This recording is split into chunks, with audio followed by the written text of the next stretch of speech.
কৃষ্ণ বলছেন যুগ ধর্ম প্রবর্তন হয় অংশ হইতে। যুগ ধর্ম প্রবর্তন অংশ হতে হয়, নিজে আসার দরকার নেই। স্বয়ং ভগবান বা পরমেশ্বর ভগবানের আসার দরকার নাই যুগ ধর্ম প্রবর্তন করতে। জয় রাধে। খুব মনোযোগ দিয়ে শুনবেন। গীতায় যেটা বলেছেন, পরিত্রাণায় সাধুনাং বিনাশায় চ দুষ্কৃতাং ধর্ম সংস্থাপনার্থায় সম্ভবামি যুগে যুগে। শিব রামচন্দ্র জন্মদিন কবে? কালকে পালন করেছেন, আবার আজকে অনেকে পালন করছেন। ত্রেতা যুগের অবতার রামচন্দ্র, সত্য যুগে নারায়ণ, দাপর যুগে স্বয়ং ভগবান কৃষ্ণ। হ্যাঁ, এর আগের দাপর যুগে স্বয়ং ভগবান কৃষ্ণ এসেছেন, কিন্তু তার আগে যে দাপর গুলি গেছে, 27টা দাপর যুগ গেছে, সেই 27টা দাপর যুগের কোন দাপর যুগে স্বয়ং ভগবান কৃষ্ণ আসেননি। সেই যুগের যুগাবতার এসেছেন। তাই গৌর হরি মূল্যবান কথা মনোযোগ দিয়ে শুনবেন। আবার 27টা কলিযুগ গেছে, 27টা কলিযুগে স্বয়ং ভগবান গৌর হরি আসেননি। এর আগে 27টা কলিযুগ গেছে, কিন্তু স্বয়ং ভগবান গৌর হরি আসেননি। এসেছেন সেই কলিযুগের, প্রত্যেক কলিযুগের যুগাবতার এসেছেন। আমার গৌর হরি সেই 27টা কলিযুগে স্বয়ং আসেননি। এই জন্য বলছেন যুগ ধর্ম প্রবর্তন হয় অংশ হতে। প্রত্যেক যুগে যে যুগাবতার আসেন সাধুদেরকে রক্ষা করবার জন্য, আর অধর্মকে বিনাশ করবার জন্য, দুরাচারীদেরকে বিনাশ করবার জন্য, ধর্মকে পুনঃপ্রতিষ্ঠা করবার জন্য যুগে যুগে ভগবান আসেন। ঠিক যুগাবতার আসেন, কিন্তু যুগাবতারের কাজ স্বয়ং ভগবানের নয়। জয় রাধে রাধে রাধে। সৃষ্টি স্থিতি বা প্রলয় স্বয়ং ভগবান এটা কোনোটাই করেন না। খুব মূল্যবান কথা। স্বয়ং ভগবানের কর্ম নহে ভূভার হরণ। এই চৈতন্য চরিতামৃত বলছে, স্থিতিকর্তা বিষ্ণু করেন অসুর মরণ। স্বয়ং ভগবান কখনো অসুর নিধন করে না, প্রজা পালনও করে না, সৃষ্টিও করে না, বিনাশও করেন না। উনি শুধু লীলা বিলাসী। যেমন রাজপুত্র, সে রাজ্যে কোনো কাজ করে না, রাজপুত্র শুধু আনন্দে ঘুরে বেড়ায়, খেলাধুলা করে, করে সে করে। তেমনি আমার নন্দনন্দন কৃষ্ণ, তিনি লীলা বিলাসী, সৃষ্টি স্থিতি পালন কোনোটাই করেন না। খুব মনোযোগ দিয়ে শুনবেন। তবে যে আমরা দেখলাম কৃষ্ণ কত অসুর নিধন করল, বৃন্দাবনে তো কত করেছে, শিশুকাল থেকে পুতনা বধ, অগাসুর মকাসুর, কালীয় নাম দমন, এসব কে করলো? স্বয়ং ভগবান। মনোযোগ দিয়ে শুনবেন কে করেছেন। স্বয়ং ভগবানের অবতার কাল যে সময় হয়, আরশার অবতার আসি তার শরীরে মিলয়। অন্যান্য অবতার এসে তার শরীরের সঙ্গে মিলিত হয়। এই যে অসুর সংহার কর্তা যে নারায়ণ বা বিষ্ণু, বিষ্ণু এসে আমার কৃষ্ণের শরীরে মিলিত হয়েছেন। ওই কৃষ্ণ দ্বারে বিষ্ণু করে অসুর সংহার। তাই অগাসুর, বকাসুর, পরম্বাসুর, পুতলা রাক্ষসী বধ এগুলি সব বিষ্ণু করছে।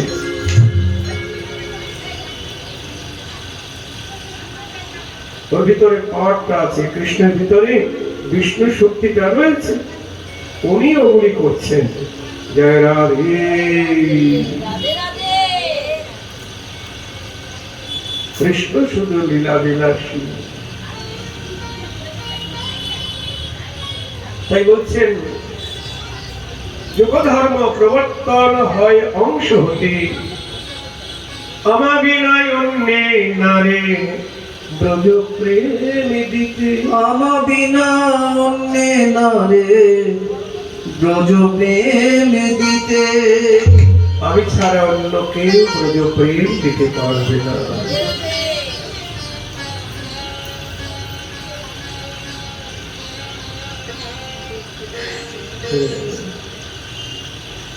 তাই বৃন্দাবনে কৃষ্ণ তিনি বললেন চারি ভাবের ভক্তি দিয়া না চাইব ভুবন, চিরকাল নাহি করি প্রেম ভক্তি দান, প্রেম ভক্তি বিনা জগতের নাহিক অবস্থান। আগত কলিযুগে আমি চারি ভাবের ভক্তি দিয়ে জগৎকে নাচাবো। চারি ভাবের ভক্তি কি? দাস্য, সখ্য, বাৎসল্য এবং মধুর। এই চারি ভাবের ভক্তি দিয়ে জগৎকে নাচাবো। এই জন্য ব্রজের কৃষ্ণ নবদ্বীপে এলেন গৌর হয়ে। প্রথম দিন থেকেই আমরা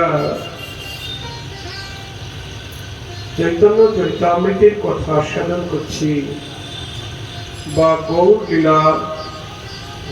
লীলা রূপ রস মাধুরী আস্বাদন। দেখুন,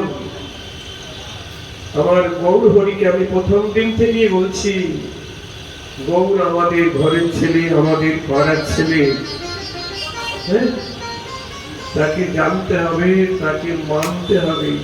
জানলাম কিন্তু মানলাম না, হবে না। মানা মানে তাকে ভালোবাসা। আর গৌরকে ভালোবাসতে গেলে কিভাবে ভালোবাসা হবে না? তার রূপের কথা শুনতে হবে, তার গুণের কথা শুনতে হবে, তবে তো ভালোবাসা হবে।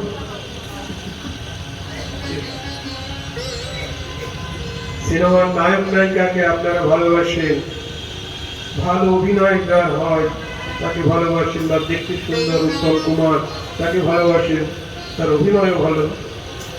তাহলে আমরা কারো রূপ দেখে ভালোবাসি, কারো গুণে আকৃষ্ট হয়ে তাকে ভালোবাসি।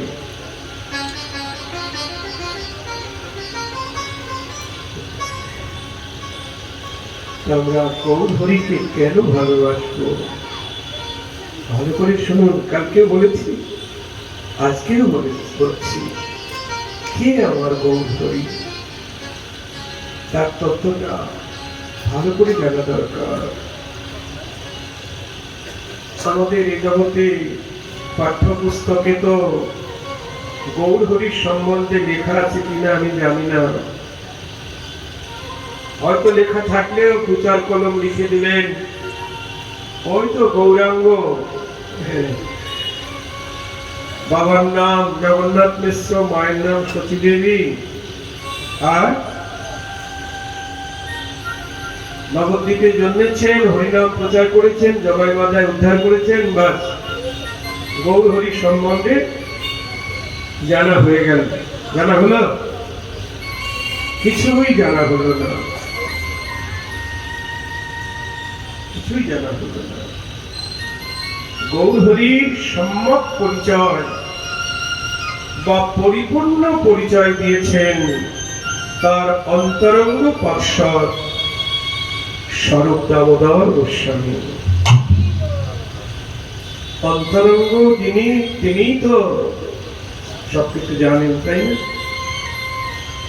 আমাদেরও অন্তরঙ্গ হতে হবে।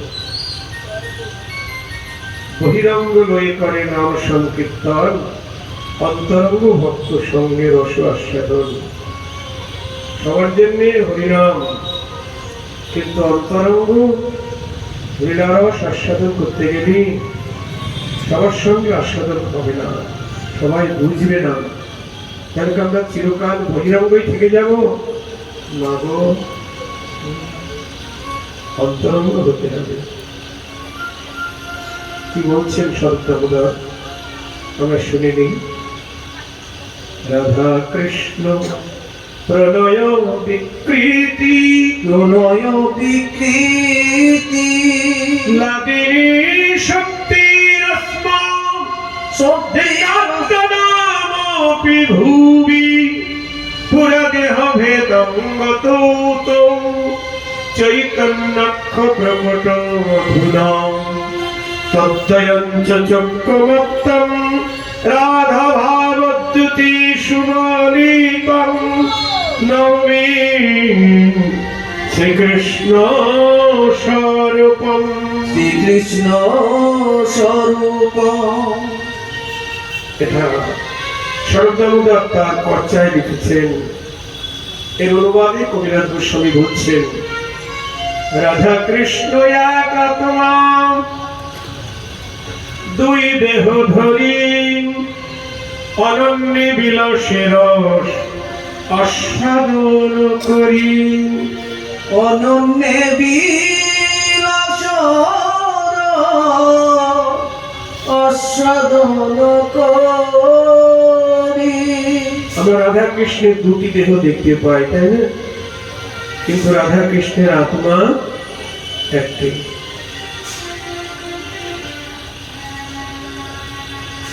এই জগতে কোন ভগবানের দুই দেহ এক আত্মা নাই, লক্ষ্মীনারায়ণও নাই, রাম সীতারও নাই, অন্য কোন দেব দেবীরও দুই দেহ এক আত্মা নয়। আমরা বলি ওরা যেন দুইজনে এক আত্মা, ওটা মিথ্যা কথা। তুমি আমার, আমি তোমার, চিরদিন তোমারই থাকবো, যুগে যুগে আমি তোমারই।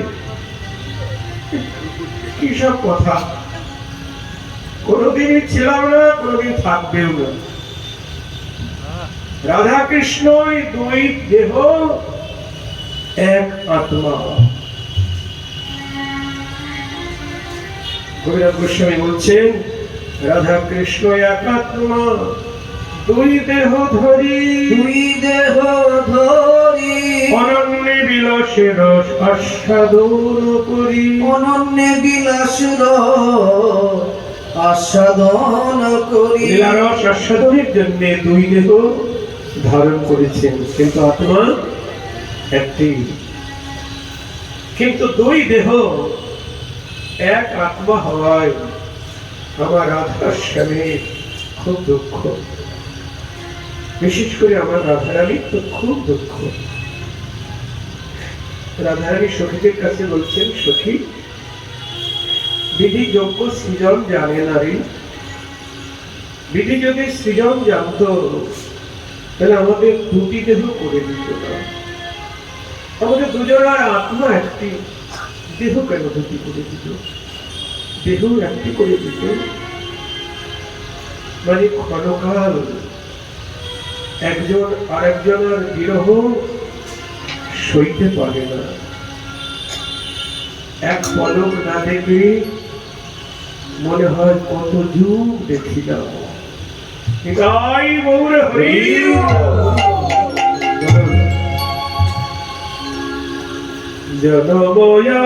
জনময়াবভিহাম রূপ নিহার জনম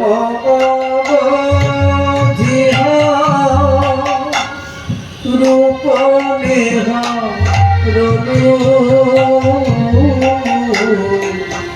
নয়ননা তিরপিত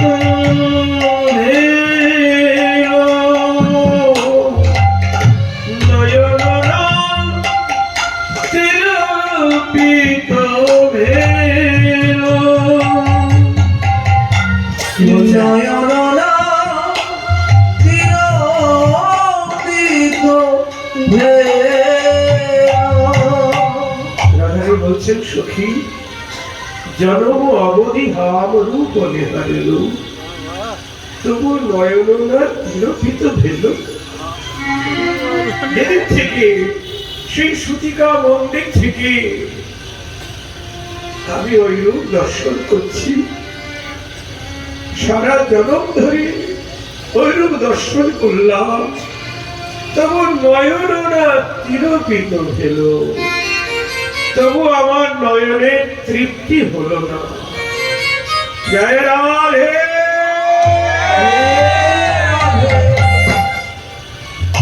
লাখ লাখ যুগ হিয়ে হিয়া রাখল, লাখ লাখ যুগ হিয়ে হিয়া রাখল, তবু হিয়া জুড়ানো না গেল। তবু হিয়া জুড়াইল জুড়ানো না গেল। লক্ষ লক্ষ যুগ তার হিয়ার সঙ্গে আমার হিয়া রাখলাম, আমার হিয়া রাখলাম, তবু হিয়া জুড়ানো না গেল। তবু হিয়া জুড়ালো না গেহ।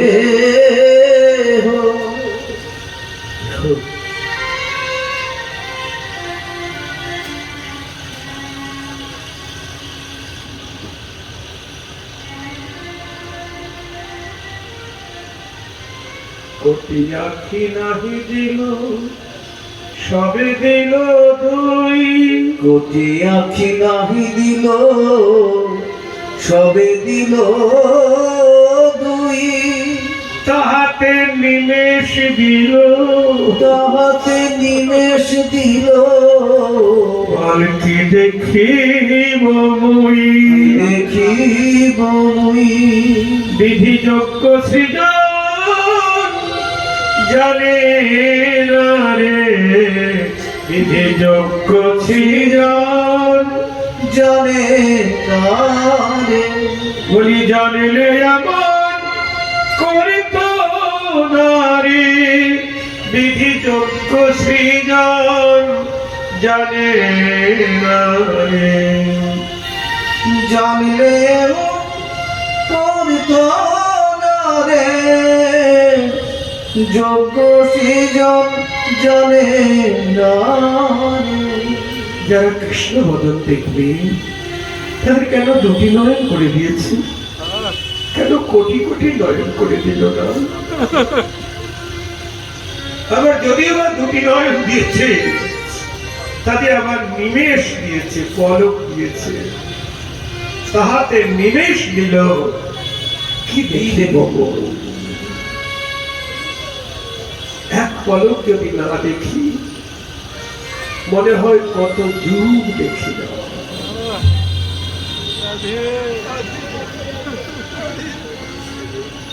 দেখুন প্রেম কাকে বলে। এই জগতের বুদ্ধিজীবীরা রাধা কৃষ্ণের প্রেমকে জড়জগতের নায়ক নায়িকার প্রেমের সঙ্গে তুলনা করতে চাইছে। ওরা অজ্ঞান, ওরা পণ্ডিত, মূর্খ। ওরা জগতের নায়ক নায়িকার কামকে রাধা কৃষ্ণের প্রেমের সঙ্গে তুলনা করছেন।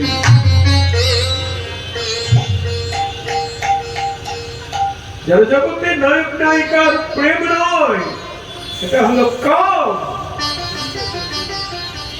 ওখানে একজন আরেকজনের কাছে নিজের সুখ চায়, অতএব এটা প্রেম নয়, এটা কাম।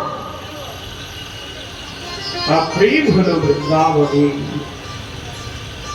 রাধা মাধব উভয়কে ভালোবাসে, এক বিন্দু নিজের সুখ কামনা নয়।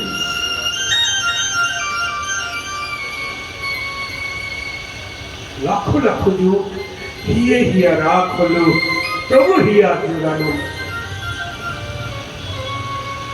দুই নয়নে স্বাদ মিটছে না, কোটি আঁখি চাইছেন। তাই রাধারানী বলছেন, সখী বিধাতা কেন দুটি দেহ করে দিল রে? তোমার একটি দেহ একটি করে দিত। মহাজন বলছেন, রাধে দুঃখ করো না, তোমাদের আশা পূরণ হবে নদিয়ায়। তোমাদের আশা পূরণ হবে নদিয়ায়। নদিয়ায় বাঞ্ছা পূর্ণ হবে, নদিয়ায় বাঞ্ছা পূর্ণ হবে। নদিয়ায় বাঞ্ছা পূর্ণ হবে। সেদিন দুই অঙ্গে এক অঙ্গ হবে, নদিয়ায় বাঞ্ছা পূর্ণ হবে। অঙ্গ অঙ্গ হবে। নদিয়ায় গিয়ে গৌর হবে, দুই অঙ্গে এক অঙ্গ হয়ে। নদিয়ায় গিয়ে গৌর হবে। দুই অঙ্গে এক অঙ্গ হয়ে, নদিয়ায় বাঞ্ছা পূর্ণ হবে।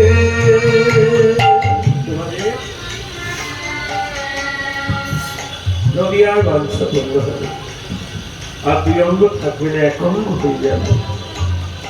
তাই সেই দুই এক বীণ,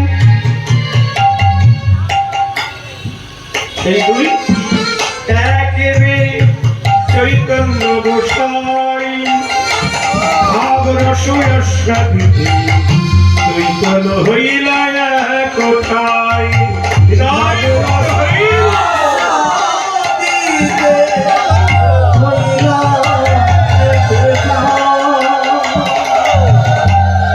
ভাবরস আস্বাদিতে হইলা এক ঠাঁই। দুই তনু এক হলেন গো। কালকে রামনবমী, আজকে রামনবমী। আচ্ছা, রামচন্দ্রের জন্ম সম্বন্ধে আমি জানি না, এই জন্য আমাদের সর্ব অবতারের অবতারী গৌরহরি আবির্ভাব লীলা বা অবতার লীলা আমরা স্মরণ করি। এখন জানা হলো না গৌরহরিকে, দুই অঙ্গ এক অঙ্গ হলেন তো, কিন্তু কেন হলেন? শুধু কি রাধারানীর ওই ইচ্ছাটা, না আরো ইচ্ছা আছে? গোবিন্দেরও ইচ্ছা আছে, রাধারানীর ইচ্ছা তো আছেই, আমার গোবিন্দেরও ইচ্ছা, দুই তনু এক হওয়ার ইচ্ছা। শরৎ দামোদর তার আরেকটি শ্লোকে এটা বলছেন, লোভাত সমজনী শচিগর্ভ সিন্ধু হরিন্দু। বলছেন বৃন্দাবনের কৃষ্ণ লোভে পড়ে নবদ্বীপে সে গৌর হয়েছে। তাই গৌর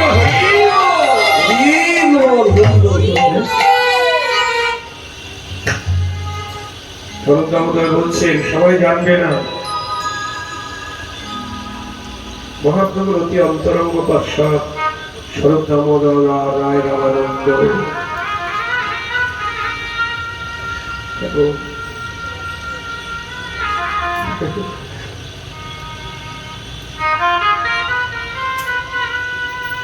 স্বরূপের কৃষ্ণ কথা, রামানন্দের কৃষ্ণ কথা, স্বরূপের গান, এই দুই মহাপ্রভুর রাখে পরাণ। এই দুই মহাপ্রভু রাখে পরাণ। মহাপ্রভুকে সবাই হরি কথা বা গান শোনাতে পারেনি, ওদিকে মনে করেছে আমি একটু মহাপ্রভুকে কীর্তন শোনাবো, আমি এই শ্লোক রচনা করেছি মহাপ্রভুকে শোনাবো। না না না, আগে স্বরূপ দামোদর পরীক্ষা করে দেখবেন এই শ্লোকের মধ্যে বা এই রচনাবলীর মধ্যে কোনো রসাভাস দোষ আছে কিনা, এই কীর্তনের মধ্যে কোনো রসাভাস দোষ আছে কিনা, তাহলে মহাপ্রভুর কষ্ট হবে। আমরা তো এই জগতে পাঠ কীর্তন শুনছি, কিন্তু বেশিরভাগই দেখা যাচ্ছে রং তামাশা। জয় রাধে।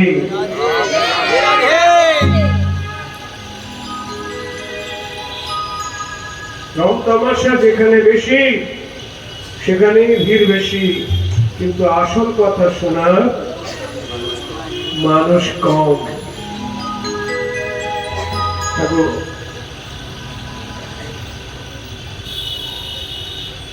সাধু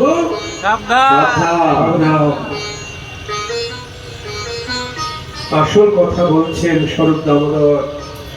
বৃন্দাবনে কৃষ্ণ লোভে পড়ে নবদ্বীপে এসেছেন। কিসের লোভ গো? ভগবানের আবার লোভ?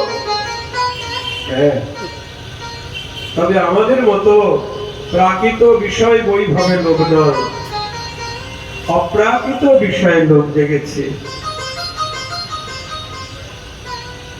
কি অপ্রাকৃত বিষয়? মনোযোগ দিয়ে শুনবেন। শ্রীরাধায়া প্রণয় মহিমা কৃত্রিশ বনৈবস্বত্তজনাদ্ভূত মধুরিণা কৃত্রিশ মদীয় সখ্য চস্যামাদনুভবত বৃত্তিলোভাৎ সমজমি শচিগর্ভ সিন্ধু হরিন্দু হরিন্দু।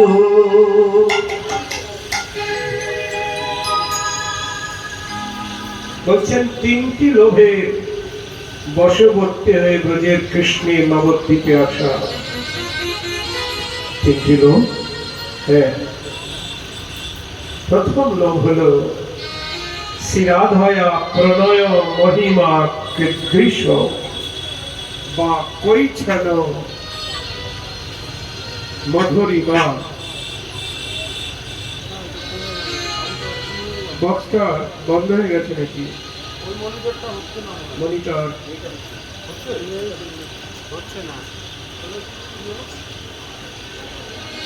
মাইকম্যান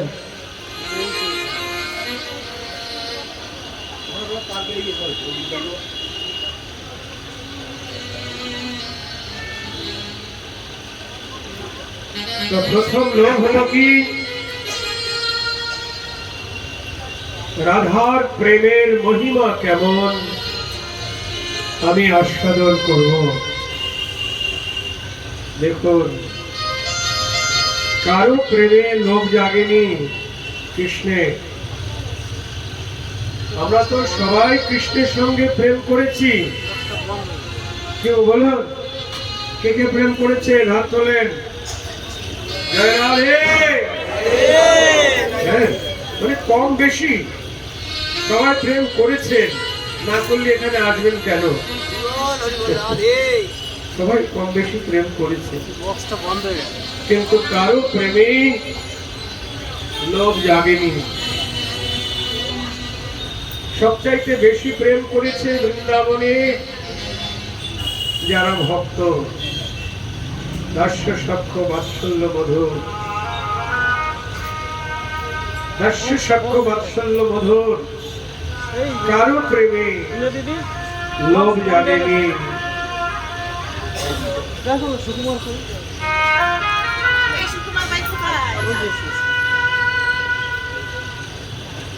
দাস্য সাক্ষ্য বাৎসল্য প্রেমে কৃষ্ণের লোভ জাগেনি। এমনকি যারা মধুর প্রেমে নায়িকা, মধুর প্রেমে কৃষ্ণকে ভালোবাসে, এমন জায়গাটা কান্তা প্রেমে, যারা কান্তা প্রেমে কৃষ্ণকে ভালোবাসে সর্বস্ব দিয়ে, নিজাঙ্গমপি যাক মামেতি তদ্ভগ নামে পার্থ নিগুড় প্রেম ভজনম। কৃষ্ণ বলছেন, যে গোপীগণ নিজের অঙ্গকে, নিজের দেহকে আমার দেহ বলে সেই দেহকে সাজায়, তাদের নিজের দেহকে আমার দেহ বলে সাজায়, সেই গোপীগণই ভিন্ন। আমার নিগুড় প্রেমের ভজন এ জগতে আর কেউ জানে না।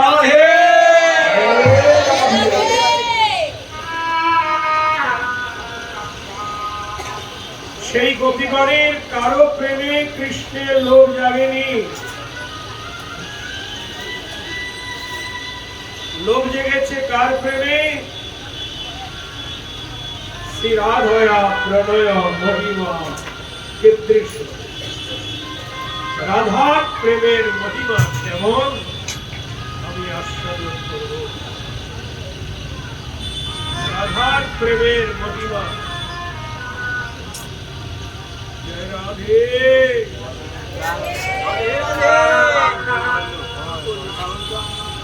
রাধার প্রেম। হরে কৃষ্ণ, জয় রাধে।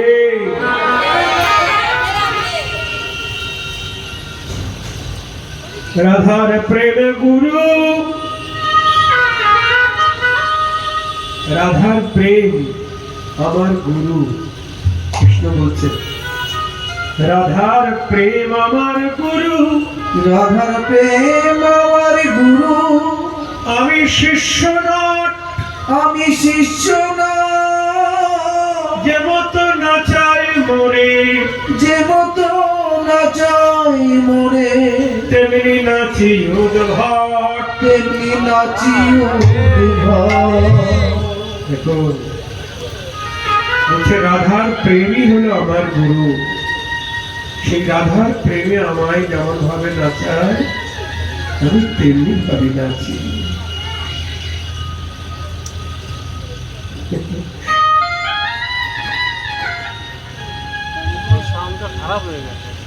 সেই রাধার প্রেমের মহিমা কেমন আমি আস্বাদন করব।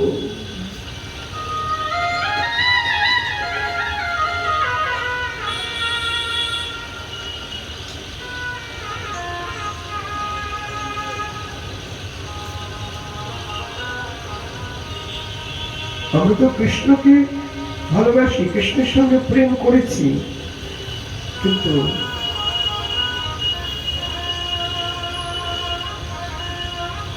কারো প্রেমে লোভ জাগলো না, রাধার প্রেমে কেন লোভ জাগলো?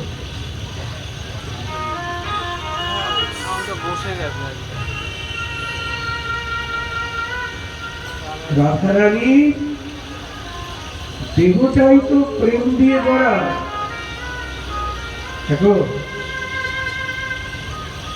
আমাদের দেহ পঞ্চভূতে গড়া, জল, মাটি, আকাশ, বাতাস, অগ্নি। এটা পচা দেহ, এটা ক্ষয় হয়ে যাচ্ছে।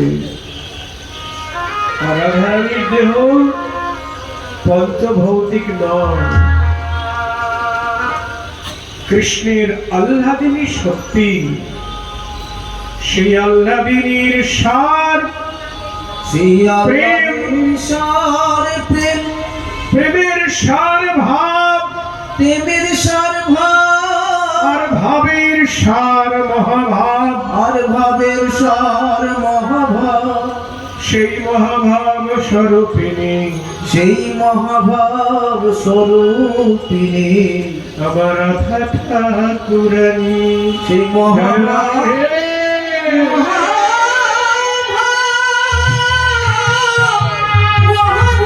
স্বরূপিণী আমার রাধা ঠাকুরানী। প্রতিটি অঙ্গ প্রত্যঙ্গ মহাভাব দিয়ে গড়া। গোবিন্দ কি চায়? ভাবগ্রাহী জগৎ শুধু ভাব গ্রহণ করেন। আপনি দেখতে কত সুন্দরী, কেমন ভাবে সেজেছেন, ওদিকে তাকায় না, শুধু দেখেন ভাব, কেন? শুধু ভাব দেখেন। ব্রজেন্দ্র নন্দন কৃষ্ণ গোপিকার মন, দেবী কিংবা অন্য স্ত্রী না করে স্পর্শন। দেবী কিংবা অন্য স্ত্রী না করে স্পর্শন। তিনি ব্রজেন্দ্র নন্দন, গোপেন্দ্র নন্দন, তিনি গোপিকার রমণ। স্বর্গের দেবী কিংবা অন্য কোন স্ত্রীকে স্পর্শ করেন না। স্বর্গের অপ্সরাগণকে সেদিকেও ফিরে তাকান না। আরে স্বয়ং লক্ষ্মী ঠাকুর আপনি কে স্পর্শ করেন? জয় রাধে রাধে। নারায়ণের ঘরণী লক্ষ্মী রসে অধিকার চাইলেন।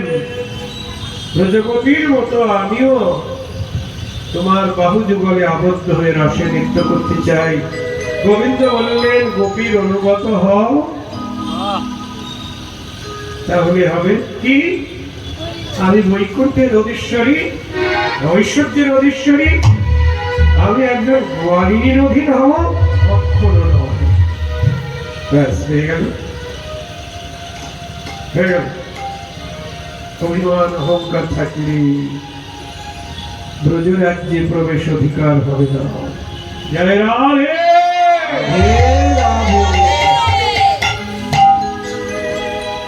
গোপী অনুগতি বীরে ঐশ্বর্য জ্ঞানী, ভজিলে না বীরে ব্রজে ব্রজেন্দ্র নন্দনে। ব্রজেন্দ্র নন্দনে। আমাদের ভজনটাই হলো আনুগত্যের ভজন। লক্ষ্মীকে পর্যন্ত জায়গা দিলেন না বৃন্দাবনের রাশি। তাহলে তিনি ভাবগ্রাহী জনার্দন, শুধু ভাব গ্রহণ করেন। রাধারানীর যে মূর্তি, বলবো গোবিন্দ রাধারানীকে দেখে একটা অপরিচিতা নায়িকা মনে করছে। হ্যাঁ, অপরিচিতা নায়িকা ভেবে তাকে ভালোবেসে ফেলেছে। এখন বিশাখা সখী এসেছেন, তার কাছে বলছে, সখী তুমি তাকে চেনো? বলছে, কাকে? বলছে, সেই ধনীকে। ধনী? বলছে, হ্যাঁ। ধনী মানে সেই সুন্দরী রমণীকে তুমি চেনো? সুন্দরী রমণী? আচ্ছা, যাকে আমি দেখলাম রাজপথ দিয়ে যেতে, তুমি তাকে চেনো? সুন্দরী রমণী, তার নাম কি? ঠিকানা? বাড়ি কোথায়? বাড়ি কোথায়? নাম ঠিকানা তো জানি না। জয় রাধে। প্রথমে তো নাম ঠিকানা জানা যায় না, তাই না? প্রথমে তো আগে দর্শন হয়। কি এটা এই জগতের নিয়ম, কিন্তু ভজন রাজ্যে নাম ঠিকানা না জানিলে দর্শন হয় না। জয় রাধে। আগে ভজন রাজ্যের নাম ঠিকানা নিতে হবে, নাম জপ করতে হবে, তবে নামীকে দর্শন হবে। জয় রাধে।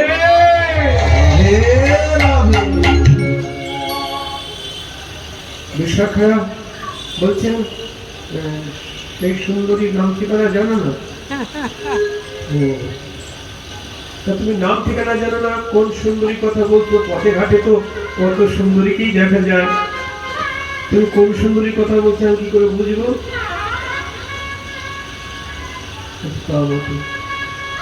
আচ্ছা, তার রূপের বর্ণনা দিতে পারবে? গোবিন্দ বলছে, হ্যাঁ পারবো।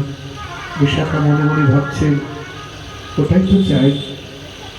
বিশাখা সব জানে, ওই রমণীকে চেনে, সব জানে, তবু নায়কের মুখে নায়িকার উদ্বন্ধটা কেমন শোনায়। শুনতে জয় রাধে রাধে রাধে সুধামুখী কবি নিরমিলা বালা শুভামুখী কবি নিরমিল বালা সর্ববিধি গড়েছে গো, কোন বিধি গড়েছে গো ওই সুধা বদন খালি, বলি কোন বিধি গড়েছে গো। বলি সুধা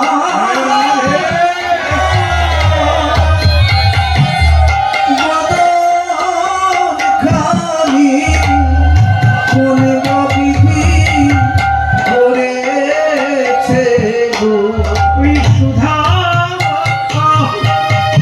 বদন খালি, বিধি করে বুঝি দেখে নাই গো।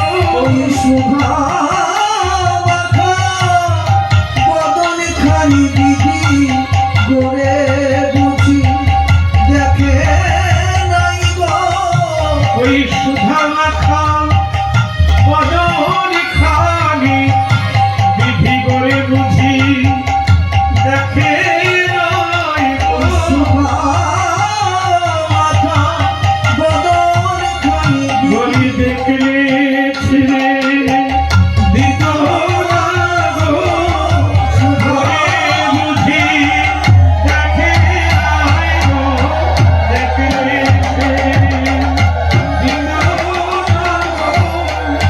সুধা মাখা বদন খালি, বলি করবা বিধি করেছে গো।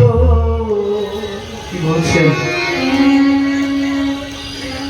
বলছে যে বিধাতা, সখী হে, আমার মনে হয় যে বিধাতা ওই প্রতিমা গড়েছে, সে গড়ে বুঝি দেখে নাই। সে গড়ে বুঝি দেখে না দেখলে তো সে তো ছেড়ে দিত না, দেখলে সে তো ছেড়ে দিত না সোনার খাটে বসাই ওই প্রতিমার পূজা করে। সোনার খাটে বসাই পূজা করিত বিশাখা বলছে, শ্যাম, তোমার মনে হয় বর্ণনায় ভুল হচ্ছে। এই, ভুল হচ্ছে তোমার বর্ণনায় ভুল হচ্ছে। হ্যাঁ, তুমি বলছো যে প্রতিমা গড়েছে সে গড়ে দেখে নাই, এটা কখনো হয় নাকি? যে গড়েছে, যে শিল্পী, সে ভালোভাবেই দেখেছে, না দেখলে করা যায় না।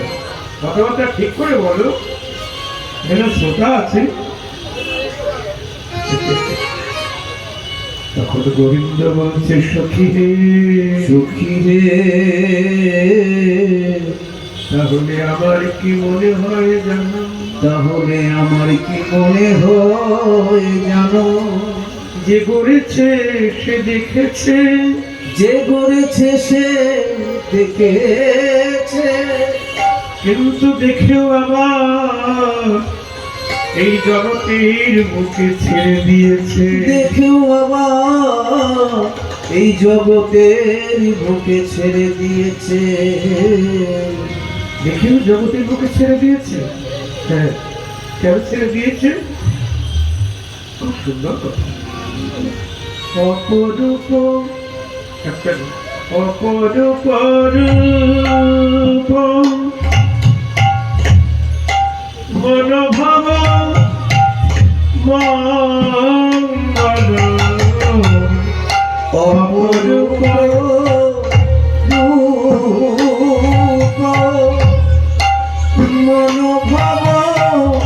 মঙ্গল বলি অপরূপ রূপ মনোভাব মঙ্গল অপরূপ রূপ মনোভাব মঙ্গল বলি ত্রিভুবন বিজয়ী মালা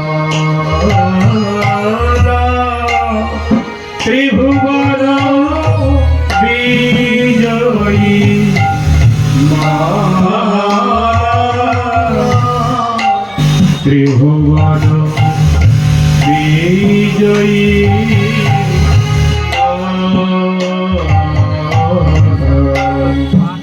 ত্রিভুবন বিজয়ী মালা বলি দেখেও বিধি ছেড়ে দিয়েছে দেখেও বিধি ছেড়ে দিয়েছে ওই মদনের মন গড়ে লাগি দেখেও বিধি ছেড়ে দিয়েছে ওই মদনের মন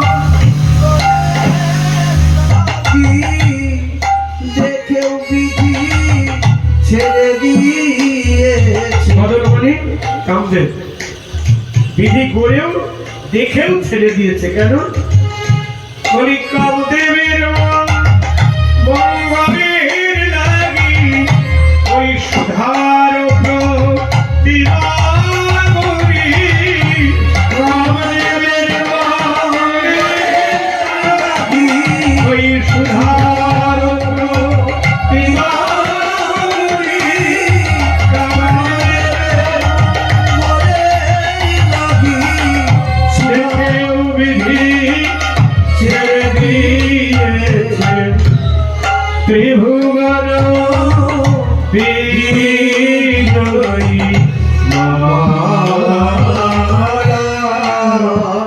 ত্রিভুবন ত্রিভুবন বিজয়ী মালা বলছে বিধাতা গড়ে দেখেছে কিন্তু দেখেও আবার জগতের বুকে ছেড়ে দিয়েছে কেন না মদনের মঙ্গলের জন্য খুব মূল্যবান কথা মনোযোগ দিয়ে শুনবেন মদনের মঙ্গলের জন্য মানে কেউ কারো ভজনে বিঘ্ন সৃষ্টি করবেন না মনোযোগ নষ্ট করবেন না কেউ কারো তাহলে নিজেরও অপরাধ হবে তারও ভজনের ক্ষতি হবে প্রভু সাবধান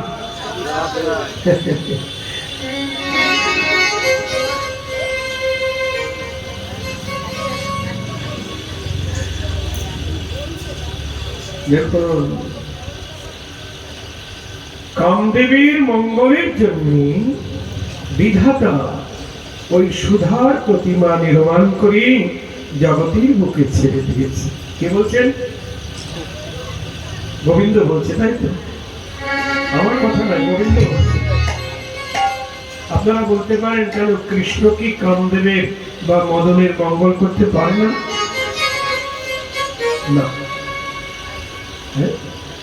কৃষ্ণ জগতে সবার মঙ্গল করে কামদেবের মঙ্গল করতে পারে না না ওই যে সুখসারীর দ্বন্দ্বে আপনারা বলেন না শুধু বলি আমার কৃষ্ণ মদন মোহন সুখ বলে আমার কৃষ্ণ মদন সারি বলি আমার রাধা বাবে যতক্ষণ সারি বলি আমার রাধা বাবে যতক্ষণ নইলে শুধুই মদন নইলে শুধুই মদন জয় রাধে শুনলেন তো সুপ্পা কি বলছে আমার কৃষ্ণ মদনকে মোহন করেছে সারি বলছে না না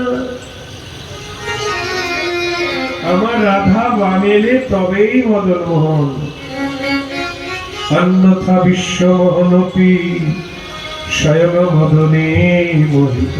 স্বয়ং মদনে রাধা সঙ্গে যদা ভাতি তদা কৃষ্ণ মদন মোহন, অন্যথা বিশ্বমোহনপি স্বয়ং মদনে মোহিত।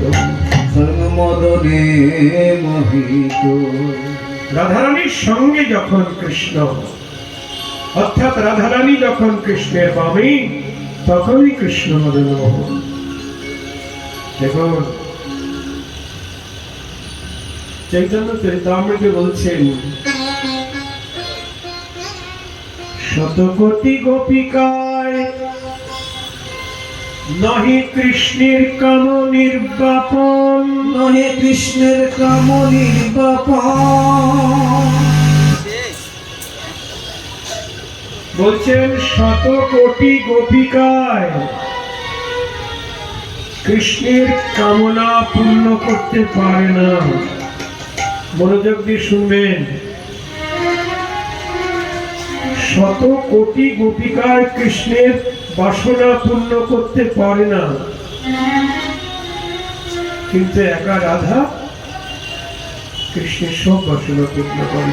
জয় রাধে। প্রেম করেছি, বেশ করেছি, করবই তো। রাধার মতো উঠতে হলে মরবই তো। কোথায় রাধা রানী আর কোথায় বিছুনি ভরা, বিছানা ভরা, তাদের সঙ্গে কিসের তুলনা? মূর্খ, এ জগতের বুদ্ধিজীবীরা মূর্খ। তাই রাধারানীর প্রেমের সঙ্গে জগতের নায়ক নায়িকা প্রেমের তুলনা করে। রাশির শতকোটি গোপিকা থাকতেও তাদের প্রেমে কৃষ্ণকে ধরে রাখতে পারল না। শুধু একা রাধা রাসস্থলী থেকে অন্তর্ধান করেছেন। সর্বত্র সমান প্রেম দেখি রাধার কুটির প্রেম হইল বামতা। আমার সঙ্গে যে ব্যবহার, সবার সঙ্গে একই ব্যবহার, মান হয়ে গেল রাধা। অভিমান করে রাসস্থলী থেকে অন্তর্ধান করলেন। যখন অন্তর্ধান করেছে, সঙ্গে সঙ্গে কৃষ্ণ রাধা চাহি বনে ফিরে বিলাপ করিয়া, কোথা রাধা রাজেশ্বরী, একবার আমায় দেখা দাও। জয় রাধে।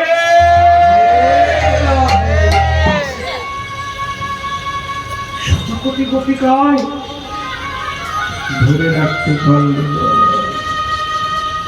কেমন পাওয়ারফুল নায়িকা। জয় রাধে। আমি আগেই বলেছি, রাধার দেহটা পঞ্চভৌতিক নয়, জল মাটি আকাশ বাতাস অগ্নি দিয়ে গড়া নয়, ওটা পচা দেহ নয়, ওটা মহাভাবীর প্রতিমা। নিত্য কিশোরী, তার কৈশোরত্বের হানি নাই। তোমাদের কৈশোরত্বে হানি হয়ে যাচ্ছে কেন? নায়িকারা সারা জীবন নায়িকাগিরি করতে পারছে না কেন? বুড়া হয়ে যাচ্ছে কেন? কৈশোরত্ব বজায় থাকছে না কেন? উত্তম কুমার চিরকাল উত্তম কুমার ছিল না, বুড়া হয়ে গেছে। আমি বাবাজি একসময় ছিলাম, কীর্তন করেছি, যৌবন ছিল, এখন বুড়া হয়ে গেছে। আমাদের কৈশোরত্ব চিরকাল নয়। গোবিন্দ নিত্য কিশোর, রাধারানী নিত্য কিশোরী, তাদের কৈশোরত্বের হানি নাই। জয় রাধে।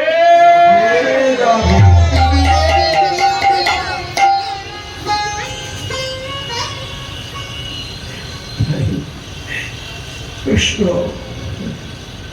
জগতের সবার বাসনা পূর্ণ করলেও, সবার মঙ্গল করলেও কামদেবের মঙ্গল করতে পারে না কৃষ্ণ, ক্ষমতা নেই। রাধারানীর সহযোগিতা নিয়ে তবেই কামদেবকে মোহন করেছেন।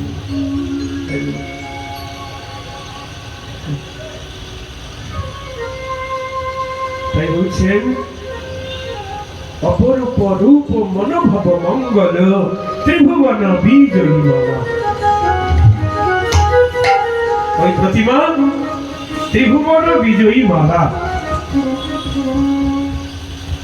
মদনের মঙ্গলের জন্য ওই প্রতিমাগুলি বিধাতা জগতের বুকে ছেড়ে দিয়েছে।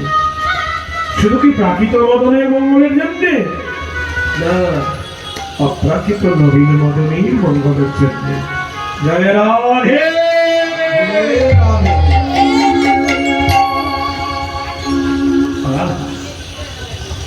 তার সুন্দর বদন চারু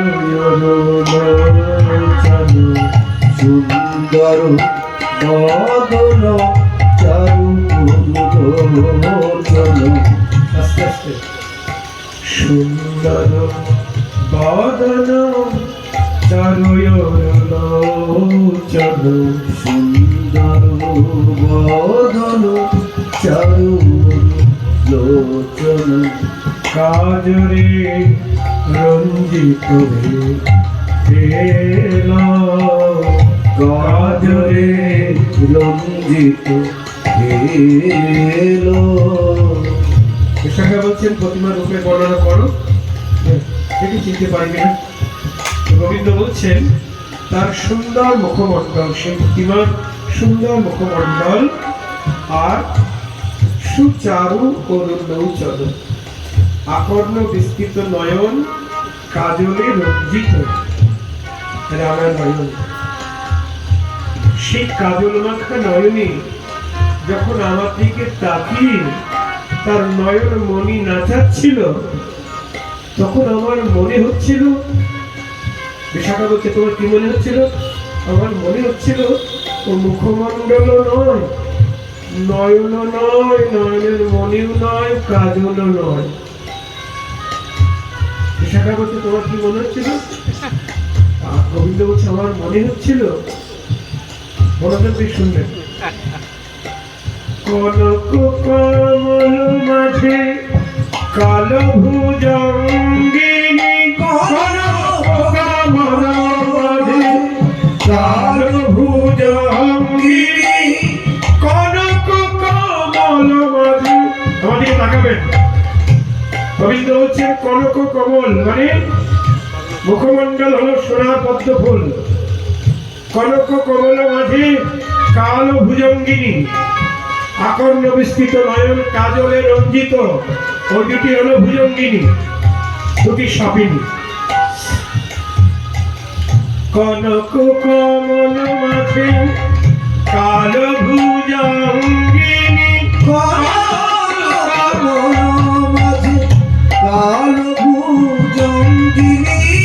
শ্রীযুত খঞ্জন খেলা, শ্রীযুত খঞ্জন খেলো। আর দুইটা নয়নের মাঝখানে দুইটা মণি আছে না, ওই মণি দুটি হলো খঞ্জন পাখি। দেখে আমার মনে হচ্ছিল যখন নয়ন মণি নাচাচ্ছিল, খঞ্জন পাখি নাচিতেছে, খঞ্জন পাখি নাচিতেছে, খঞ্জন পাখি নাচিতেছে, খঞ্জন পাখি নাচিতেছে। ভুজঙ্গিনী সঙ্গে লয়ে খঞ্জন পাখি নাচিতে, ওই ভুজঙ্গিনী সঙ্গে লয়ে খঞ্জন পাখি নাচিতেছে। হরি ভুজঙ্গিনী সঙ্গে লয়ে খঞ্জন পাখি নাচিতেছে, ভুজঙ্গিনী সঙ্গে লয়ে হরি সোনার কোমলের মাঝে ভুজঙ্গিনী সঙ্গে লয়ে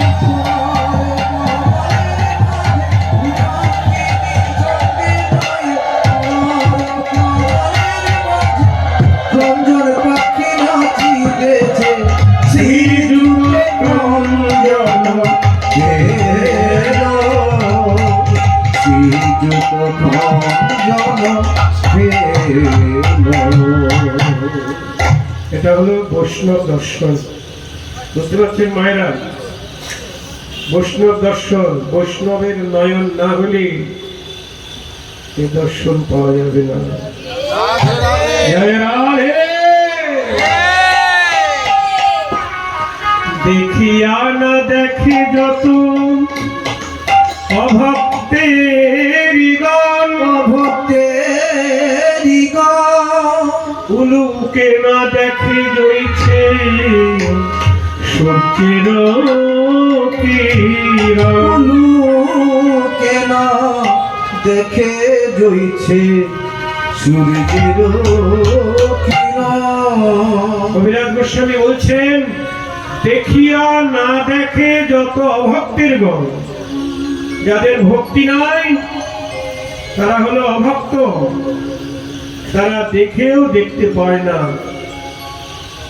তাদেরকে উলুকের সঙ্গে তুলনা করছেন। উলুক মানে পেঁচা। পেঁচা।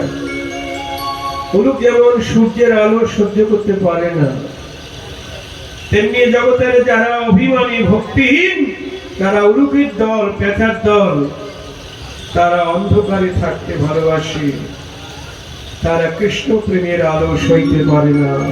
বিদায় গৌর হরি। তারা কংস, জরাসন্ধ, শিশুপালের দল, আসরিক স্বভাবে গোবিন্দ দর্শন হয় না।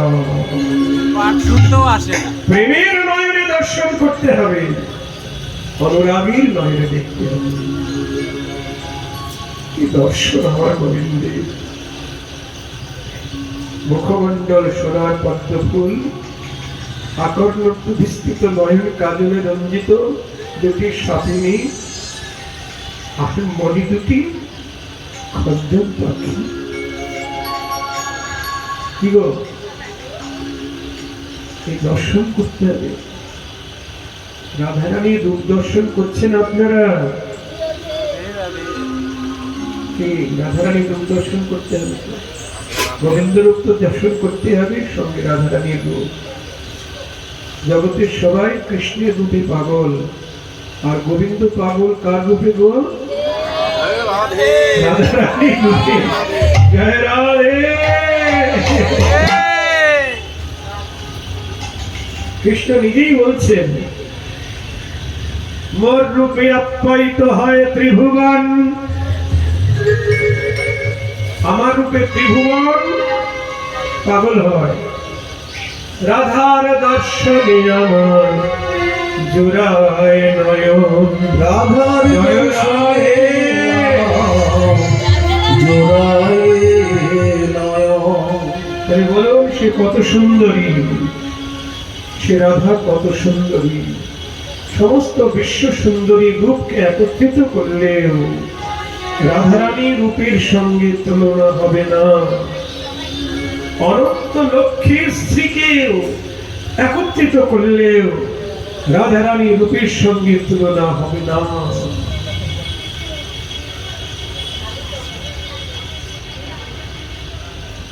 সাধু সাবধান, আপনারা বেশি করে প্রোটেস্ট করবেন যদি রাধা কৃষ্ণের প্রেম নিয়ে কেউ কিছু বলে। শুধু এই কথাই বলবেন, তোমার দেহ পচা দেহ আর রাধারানীর দেহ প্রেমের দেহ, কোনোভাবেই প্রতিমা। তোমার দেহ কেন ক্ষয় হয়ে যাচ্ছে, কেন যৌবন ধরে রাখতে পারছো না? আর রাধারানী নিত্য কিশোরী, তার কৈশোরত্বের হানি নাই।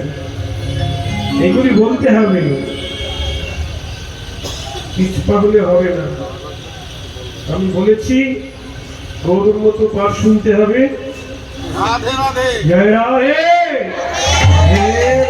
ভুলে গেলে হবে না, ভুলে গেলে হবে না। আমরা রাধারানীর চরণের দাসী, আমাদের প্রাণেশ্বরী রাধারানী, তাকে নিয়ে গর্ব করতে হবে।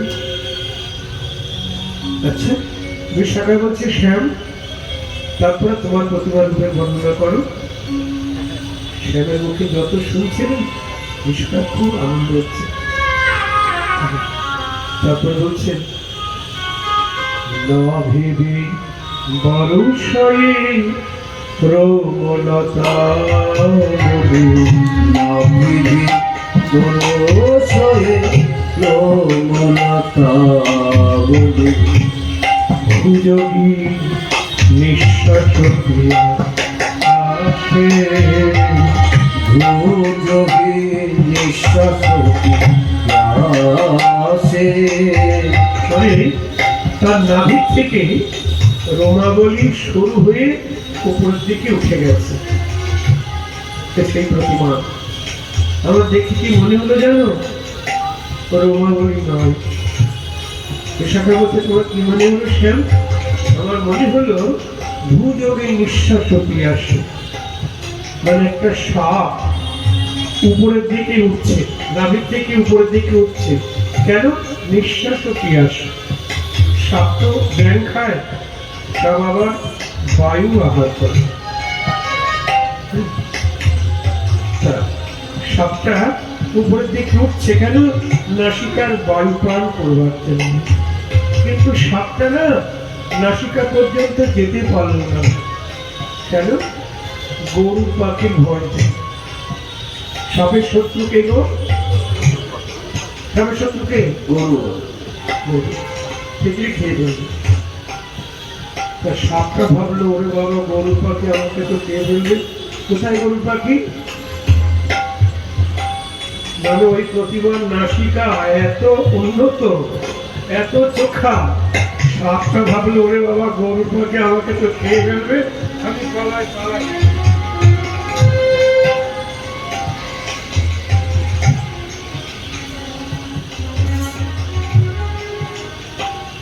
নাশা খগপতি চঞ্চভা রম ভাই, নাসা ভগবতী চঞ্চভা রম ভাই, উচ্চগিরি সন্দিনী মাশা, পুরগিরি সন্ধিনী আশা, গুরুগিরি সন্ধিনী আশা।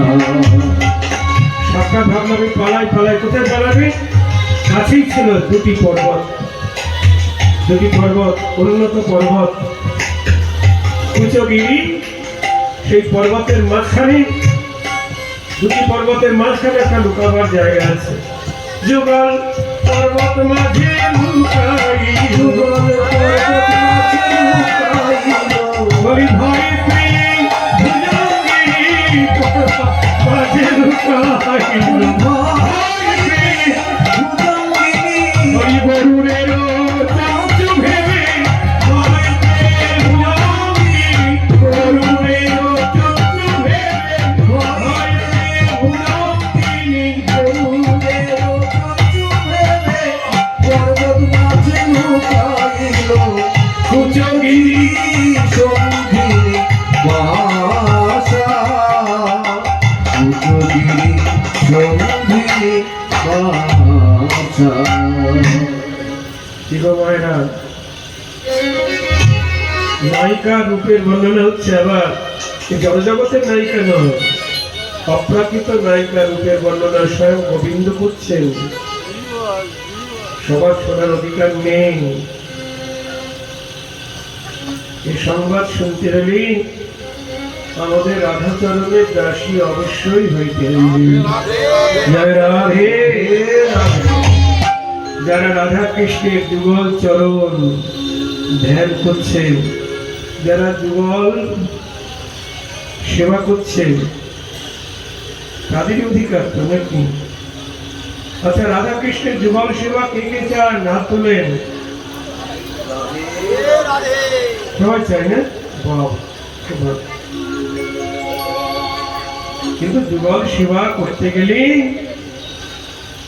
রাধার দাসী অবশ্যই হইতে হইবে,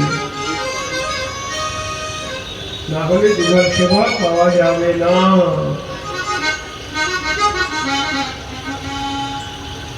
ব্রজের মানুষ হতে হবে, ব্রজে যেতে হবে। দ্বারকা মথুরার ভক্তরা যুগল সেবার অধিকারী নয়, কারণ যুগলের সেবা তো ব্রজে।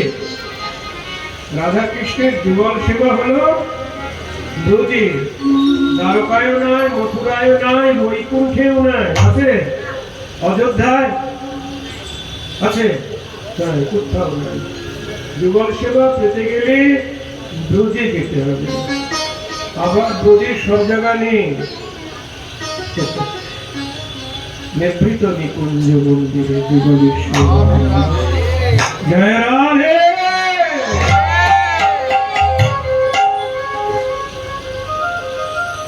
তুলসী আরতির সময় আপনারা কীর্তন করেন না? সবাই করেন তো তুলসী আরতি? যারা করেন না তারা অবশ্যই করবেন প্রতিদিন। তুলসীর কৃপা না হলে যুগল সেবা পাওয়া যাবে না। নমো নমো তুলসী কৃষ্ণ প্রেয়সী, নমো নমো জয় তুলসী কৃষ্ণ প্রেয়সী নমো নমো রাধে রাধা কৃষ্ণের সেবা পাবয়ে অভিলাষী। রাধা কৃষ্ণের সেবা করো এই অভিলাষী নমো নমো বলি এই মনের অভিলাষ নিরঞ্জনে বিরাজ। এই মনের অভিলাষ বিলাসপুঞ্জে বিরাজ। নয়নে হেরিব সদা যুগলের উপরাশি। নয়নে হেরিব সদা যুগলের উপরাশি। নমো নমো জয় তুলসী কৃষ্ণ প্রেয়সী নমো নমো। কি বলছেন আপনি? ও মায়েরা, তুলসী আরতির সময় কি বলছেন? এই মনের অভিলাষ, তারপরে বিলাসকুঞ্জে